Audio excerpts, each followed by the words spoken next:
கர்த்தருடைய பரிசுத்த நாமத்திற்கு மகிமை உண்டாகட்டும். இந்த நல்ல நாளிலும் ஜாய் குட் நியூஸ் டிவி மூலமாக உங்களை சந்திப்பதிலே மிக்க மகிழ்ச்சி அடைகிறேன். இந்த உயிர்மீட்சி நேரம் வழியாக இந்த செய்தியை கொடுக்கும்படி தேவன் தந்த கிருபைக்காக கர்த்தரை நான் ஸ்தோத்திரிக்கிறேன். இந்த ஊழியங்களுக்காக ஜெபித்து தாங்கும்படி உங்களை நான் அன்போடு கேட்டுக்கொள்கிறேன். இந்த நாளிலும் கூட வீடுகள் என்ற ஒரு தலைப்பின் கீழில் உங்கள் மத்தியில் நான் பேச விரும்புகிறேன். வீடுகள், நாம் கட்டி இருக்கிற வீடுகள் எப்படிப்பட்ட ஒரு வீடாய் இருக்கிறது என்பதை நாம் தியானிக்க இருக்கிறோம். முதலாவது நாம் பார்க்கும்போது வேதத்தின்படி நிலை நிற்கிற வீடு, நிலை நிற்கிற ஒரு வீடு. வீடை கட்டுறவங்க ஏனோ தானோ என்று கட்ட மாட்டாங்க.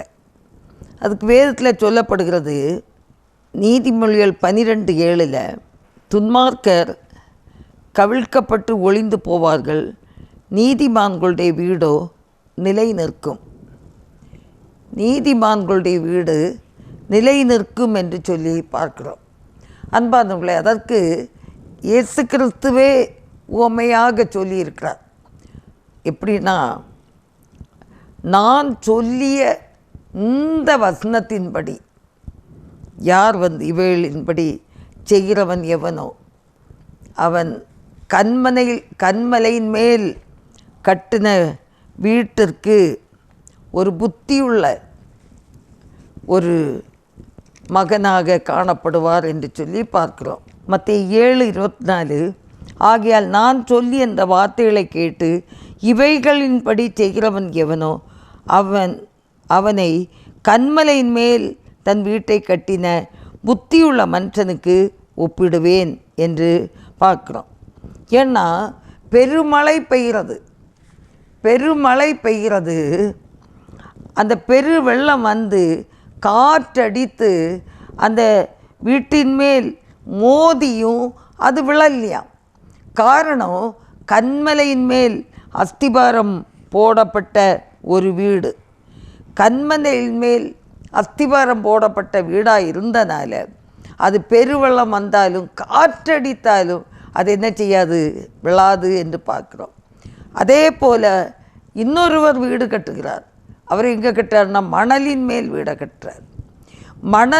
மணலின் மேல் வீடு கட்டும்போது இதே போல் தான் மழை பெய்யுது, காற்றடிக்கிறது. பெருமழை கொட்டும்போது அந்த மணல் அப்படியே கரைந்து போய் அந்த வீடு என்ன செய்கிறது, அது அழிந்து போகிறது. அது புத்தி இல்லாதவன் கட்டின ஒரு வீடு. அதனால் முழுவதும் அழிந்து போயிற்று என்று சொல்லி பார்க்கிறோம். அன்பானவர்களே, பெருமழை பெய்தாலும் பெருவெள்ளம் வந்து காற்றடித்தாலும் எந்த ஒரு வீட்டிலையும் மோதினாலும் அந்த வீடு நிலை நிற்க வேண்டுமென்றால் அது என்ன செய்யணும், நல்ல அஸ்திபாரம் போட்டு, மட்டுமில்லை கண்மலையின் மேல் ஒரு கட்டின வீடுன்னா அது அழியவே அழியாது. இன்றைக்கி நம்முடைய சரீரம், நம்முடைய ஆத்துமா கர்த்தருக்குள் கட்டப்பட்டிருக்கிறதா? ஒருவேளை நல்ல வீடு இருக்கலாம், அஸ்திபாரம் போடப்பட்டிருந்திருக்கலாம், நல்ல அஸ்திபாரம் போட்டிருக்கலாம், கண்மலையின் மேல் வீட்டை கட்டி இருந்திருக்கலாம், அழகாக கட்டி இருந்திருக்கலாம், பல கோடிகள் செலவு பண்ணி கூட கட்டி இருந்திருக்கலாம். ஆனால் நம்முடைய சரீரம் பரிசுத்தமாய் கட்டப்படலைன்னா அதில் என்ன பிரயோஜனம் இருக்குது பாருங்கள். ரோமர் 12:1 அப்படி இருக்க சகோதரரே, நீங்கள் உங்கள் சரீரங்களை பரிசுத்தமும் தேவனுக்கு பிரியமுமான ஜீவ பலியாக ஒப்பு கொடுக்க வேண்டுமென்று தேவனுடைய இரக்கங்களை முன்னிட்டு உங்களை வேண்டிக் கொள்கிறேன். இதுவே நீங்கள் செய்யத்தக்க புத்தியுள்ள ஆராதனை. நீங்கள் இந்த பிரபஞ்சத்திற்கு ஒத்த வேஷம் தெரியாமல் தேவனுடைய நன்மையும் பிரியமும் பரிபூர்ணமான சித்தம் இன்னதென்று பகுத்தறியத்தக்கதாக உங்கள் மனம் புதிதாகிறதுனாலே மறுரூபமாகுங்கள். இந்த சரீரம் எப்படி கட்டப்பட வேண்டும்? பரிசுத்தமும் தேவனுக்கு பிரியமுமான ஜீவ பலியாக இதை என்ன செய்ய வேண்டும்? ஒப்பு கொடுக்கப்பட வேண்டும். கோடிகளுக்கு வீடு கட்டி ஆசீர்வாதமாக இருக்கிறது நல்லதுதான். அதே நேரத்தில் ஆவிக்கேற்ற விதத்தில் பார்க்கும்போது இந்த சரீரம் பரிசுத்தமாய் காக்கப்படவில்லை என்றால் இந்த உலகத்தை விட்டு கடந்து செல்லும்போது நாம் நித்திய அழிவுக்குள்ளே கடந்து போக இருக்கிறோம். ஆகினால் அன்பானவர்களே, கோடிகளுக்கு உலக பிரகாரமான வீடு கட்டலாம். ஆனால் இந்த சரீரம் கர்த்தருக்கேற்ற பரிசுத்தமும் ஜீவ பலியாக ஒப்பு கொடுக்கப்பட்ட ஒரு வீடாய், நீங்களே என்னுடைய வீடு, நீங்களே என்னுடைய ஆலயம் என்று சொல்லுகிறாரே, இந்த ஆலயம் அப்போ எப்படி இருக்கணும்? அவ தங்கும் ஆலயம் எப்படிப்பட்டதாக இருக்கணும்? அப்போ நீங்களும் நானும் எப்படிப்பட்ட வீடாக இருக்க வேண்டும்? இயேசு கிறிஸ்து தங்கக்கூடிய ஒரு ஆலயமாய் ஒரு வீடாய் இருக்க வேண்டும் என்றால் நாம் பரிசுத்தமும் ஜீவ பலியாக ஒப்பு கொடுக்கப்பட்ட ஒருவராய் நாம் இருக்க வேண்டும். அல்லேலூயா. அதான் நிலை நிற்கிற வீடு, நித்திய ராஜ்யம் வரைக்கும் கொண்டு செல்லக்கூடிய ஒரு வீடு. அவருடைய அன்பு கரங்களில் நம்மை ஒப்பு கொடுத்து அவருக்காக நான் ஜீவிப்போம். அடுத்த ஒரு வீடு பாருங்க, ஆசீர்வதிக்கப்பட்ட ஒரு வீடு. 2 சாமுவேல் 6ஆம் அதிகாரம் 11ஆம் வசனத்தில் பார்க்கும்போது, கர்த்தருடைய பெட்டி கித்தியனாகிய ஓபேத் ஏதோமின் வீட்டில் 3 மாதம் இருக்கையில் கர்த்தர் ஓபேத் ஏதோமையும் அவன் வீட்டார் அனைவரையும் ஆசீர்வதித்தார் என்று சொல்லி பார்க்கிறோம். அல்லேலூயா. இந்த கர்த்தருடைய பெட்டி முதலாவது அந்த 1 சாமுவேல் 2-3ஆம் அதிகாரத்தில் பிடிப்பட்டது. பின்பு அது கொண்டு வரப்பட்டது. அது எடுத்து வந்து அது தற்காலிகமாக அந்த ஓபேத் ஏதோமின் வீட்டில் 3 மாதம் வைக்கப்பட்டிருந்தது. அந்த கர்த்தருடைய பெட்டி வைக்கப்பட்ட அந்த காலங்களிலே ஓபேத் ஏதோமின் வீட்டை தேவன் என்ன செய்தாராம்? ஆசீர்வதித்தார் என்று சொல்லி பார்க்கிறோம்.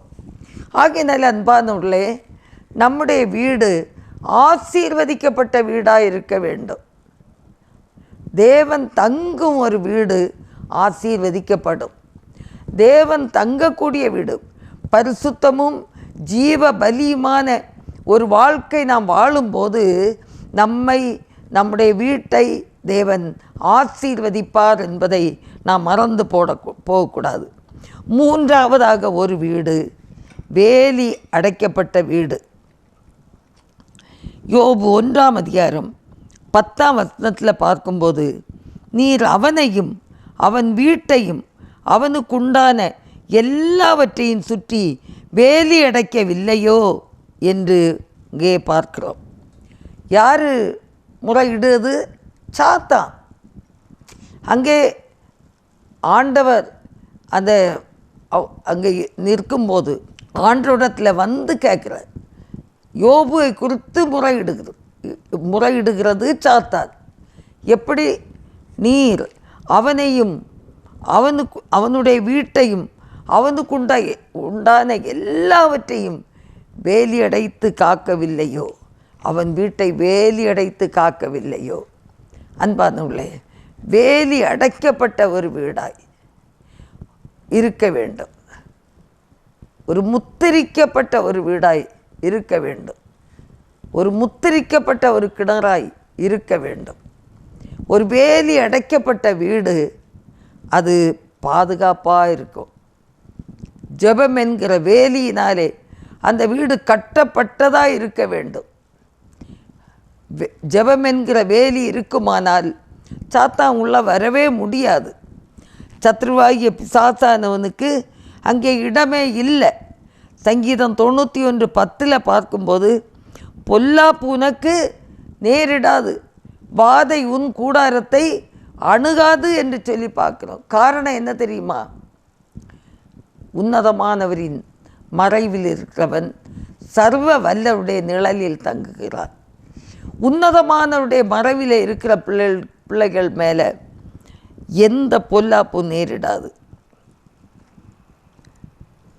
ஆகையினால கர்த்தருடைய அடைக்கலத்திலே நாம் வாழ்ந்து கொள்ள வேண்டும். உன்னதமானவருடைய மறைவிலே நாம் வாழ வேண்டும்.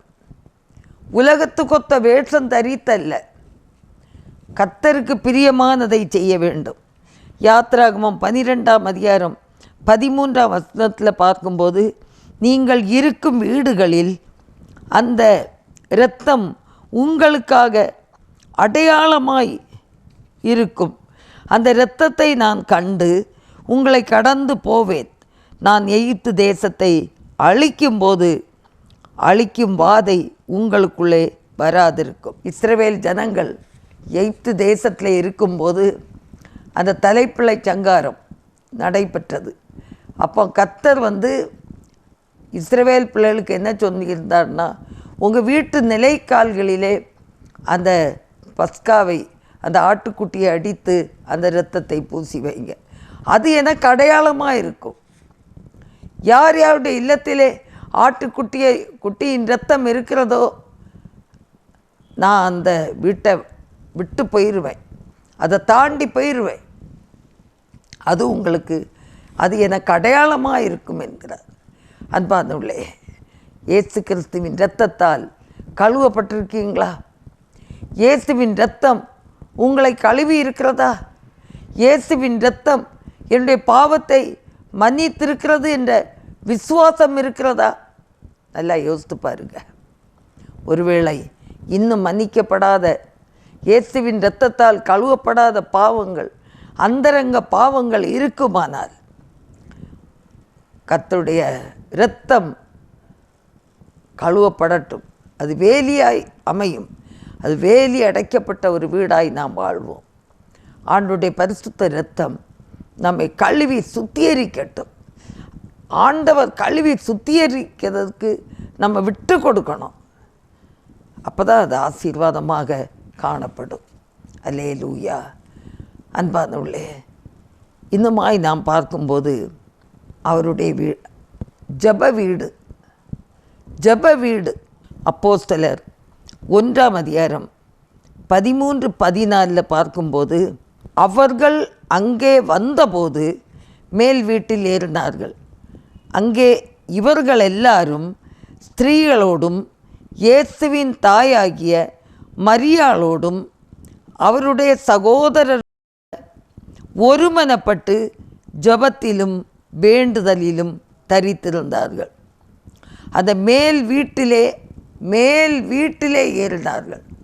அந்த வீடு ஜெப வீடாக மாறிவிட்டது என்று சொல்லி பார்க்கிறோம். ஜெப வீடு.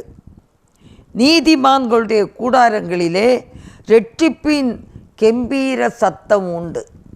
நீதிமான்களுடைய கூடாரங்களிலே என்ன உண்டு? இரட்சிப்பின் கெம்பீர சத்தம். உண்மையாய் தேவனை இரட்சகராக தெரிந்து கொண்ட பிள்ளைகளுடைய இல்லத்திலே குடும்ப ஜெபம் உண்டு. குடும்ப ஜெபம், அதுதான் ஜெப வீடு. நம்முடைய தனிப்பட்ட ஒவ்வொரு வீடும் ஜெப வீடாக மாற வேண்டும். என்னுடைய ஒரு 15-16 வயதுக்குள்ளாக எங்கள் அப்பா இறந்தாங்க. இருக்கும்போதும் குடும்ப ஜெபம் உண்டு. அப்பா இறந்த பிறகும் எங்கள் அம்மா அந்த குடும்ப ஜெபத்தை விடவே இல்லை.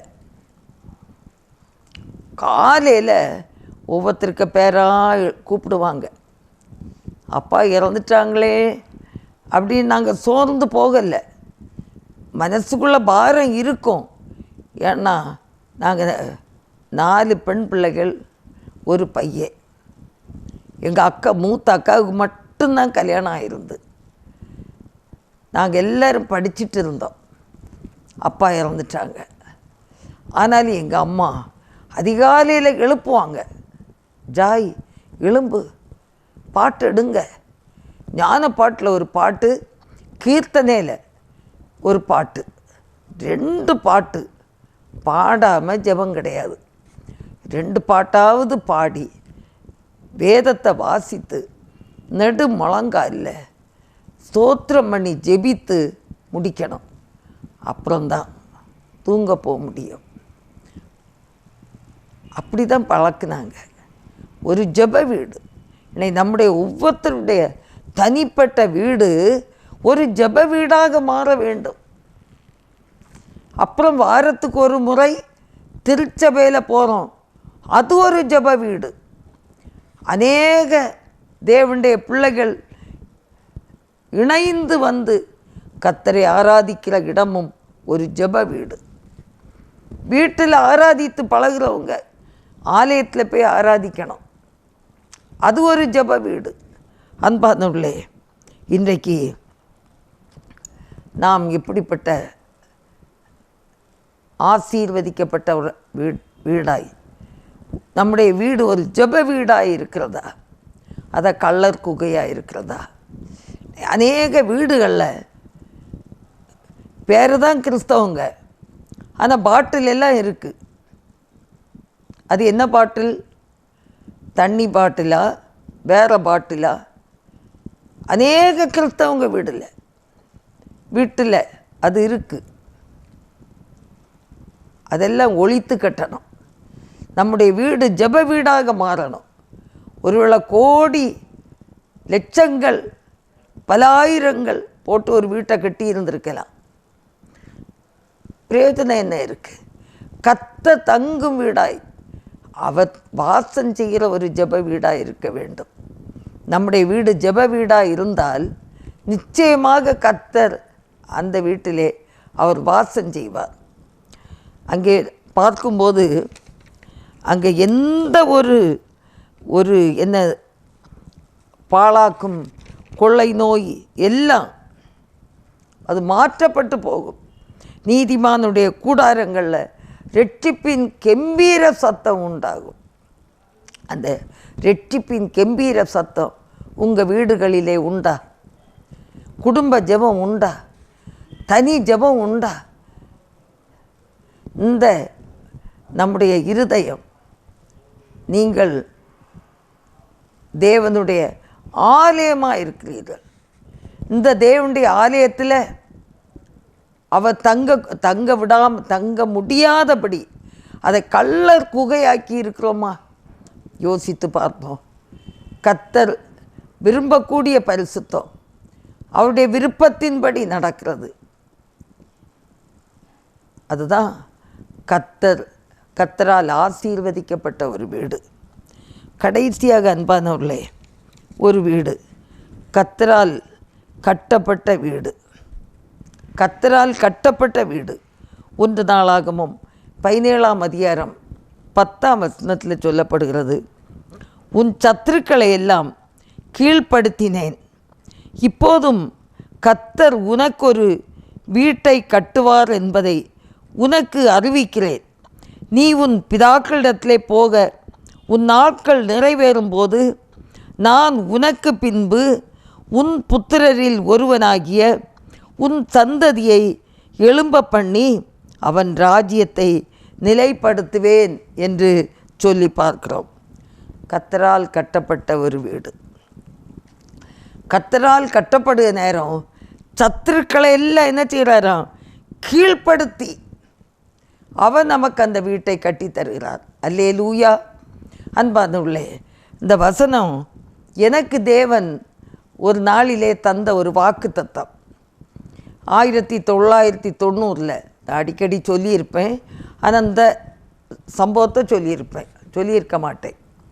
90 மே மாதம் 12 என்னுடைய கணவர் ஊழியத்தின் நிமித்தமாக அடிக்கப்பட்டனால இருதயம் பலவீனமாகி அவங்க ஆண்டவர் சமூகத்தில் கடந்து போயிட்டாங்க. 91 மே 17ஆம் தேதி அப்பா போயிருக்கிற இடத்துல சீக்கிரமாக போலான்ட்டு சொன்ன இளைய மகன் தன்னுடைய 17ஆவது வயதில் ஒரு ஆண்டுக்குள்ளாக அவன் தவறி அவனும் இந்த உலகத்தை விட்டு கடந்து போய்விட்டான். ஆனாலும் நான் ஊழியத்தை விடலை. அவன் இறந்தும் 8ஆம் நாள் கர்த்தருடைய ஆலயத்தில் கர்த்தரை ஆராதிக்க நான் போனேன். 1.5 மாதம் ஆகும்போது என் மகன் படித்த ஸ்கூல்லையே நான் சாட்சி கொடுக்க போனேன்.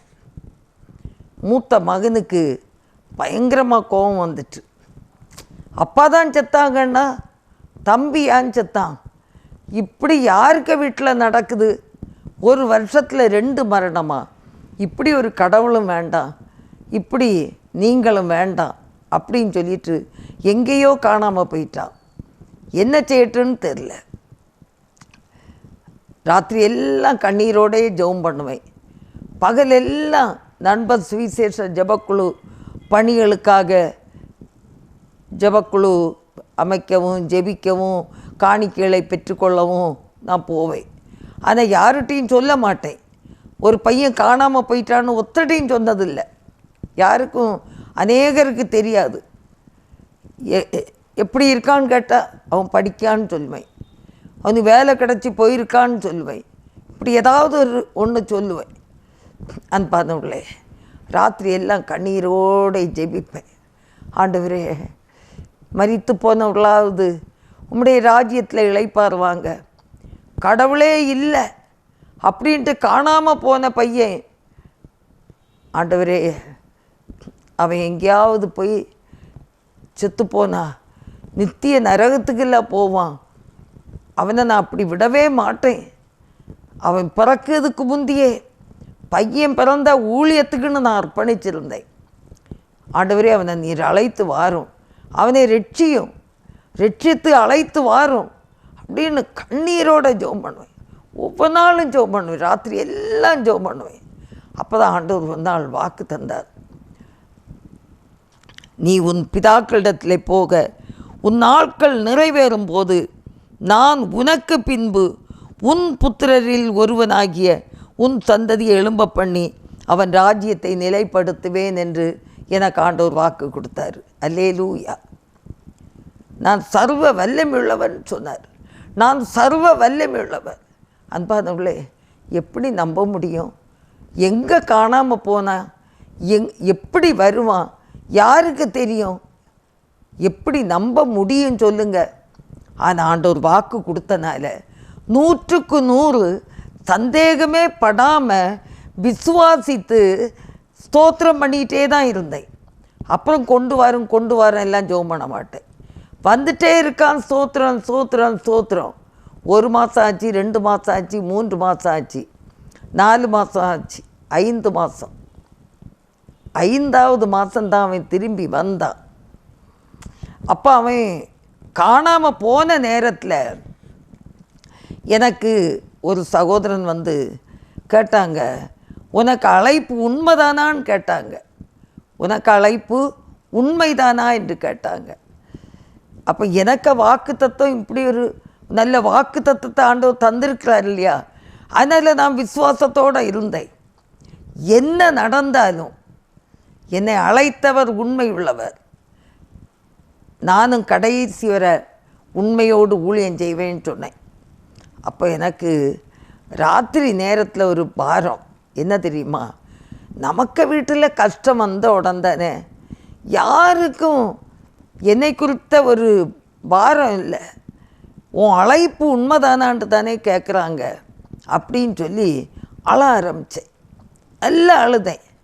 அப்போ தான் ஆண்டவர் எனக்கு ஒரு பாடலையும் தந்தார். அழைத்தவரே நீர் உண்மையுள்ளவர், கடைசி வரை நீர் காக்க வல்லவர், கடுங்காற்றோ கொடும் புயலோ என் நிலையிலும் காக்க வல்லவர், கடுங்காற்றோ கொடும் புயலோ என் நிலையிலும் காக்க வல்லவர். இந்த பாடலை ஆண்டவர் தந்தார். அழைத்தவரே நீர் உண்மையுள்ளவர், கடைசி வரை நீர் காக்க வல்லவர், கடுங்காற்றோ கொடும் புயலோ எந்நிலையிலும் காக்க வல்லவர். நேரம் இல்லை, அதனால தான் பாடலை பாதியில் நிறுத்திட்டேன். அன்பானவர்களே, கர்த்தர் நல்லவர். அவரால் கட்டப்பட்ட வீடு 5 மாதங்கள் கழித்து தானா வந்து அவன் கர்த்தருடைய ஊழியத்தை 9 வருஷம் செய்தார். 9 வருஷம் செய்தார். கர்த்தர் அந்த குடும்பத்தை ஆசீர்வதித்தார். அன்பானவர்களே, இன்றைக்கு எந்த சூழ்நிலையில் ஒருவேளை நீங்களும் கண்ணீரோடே இருந்தால் ஆண்டோடைய பாதத்தில் நீங்கள் வாங்க. கர்த்தரால் என் வீடு கட்டப்பட வேண்டும். ஒருவேளை முதலாவது உங்களுக்குள்ளே இந்த ஆண்டவர் ஜீவிக்க வேண்டும், நமக்குள்ளே ஜீவிக்க வேண்டும். அப்போ தான் அவராலே கட்டப்படுகிற அந்த இல்லத்திலே வாழ முடியும், அவரோடு வாழ முடியும். இங்கே உலகத்திலே இருந்தாலும் ஆண்டவர் நம்மோடு வாழ்கிறவராக இருக்கிறார், நம்முடைய இருதயத்திலே வாசம் செய்கிறவராக இருக்கிறார். ஆகினால அவர் விரும்புகிற ஒரு பரிசுத்தத்தோடு நீங்கள் அந்த ரோமர் 12:1 சகோதரரே, நீங்கள் உங்கள் சரீரங்களை பரிசுத்தமும் தேவனுக்கு பிரியமுமான ஜீவ பலியாக ஒப்பு கொடுக்க வேண்டும் என்று தேவனுடைய இரக்கங்களை முன்னிட்டு உங்களை நான் வேண்டிக் கொள்கிறேன். ஆண்டவர் விரும்புகிற ஒரு பரிசுத்தத்திலே நாம் வாழ்வோம் என்றால் நிச்சயமாக நம்முடைய வீடு நிலை நிற்கும். அது ஆசீர்வதிக்கப்பட்ட வீடாய் மாறும், அது வேலி அடைக்கப்பட்ட வீடாய் மாறும், அது ஜெப வீடாய் மாறும். கர்த்தரால் கட்டப்பட்ட வீடு ஜெப வீடாய் மாறும். அல்லேலூயா. கர்த்தர் தாமே உங்களை ஆசீர்வதிப்பாராக. ஆமேன்.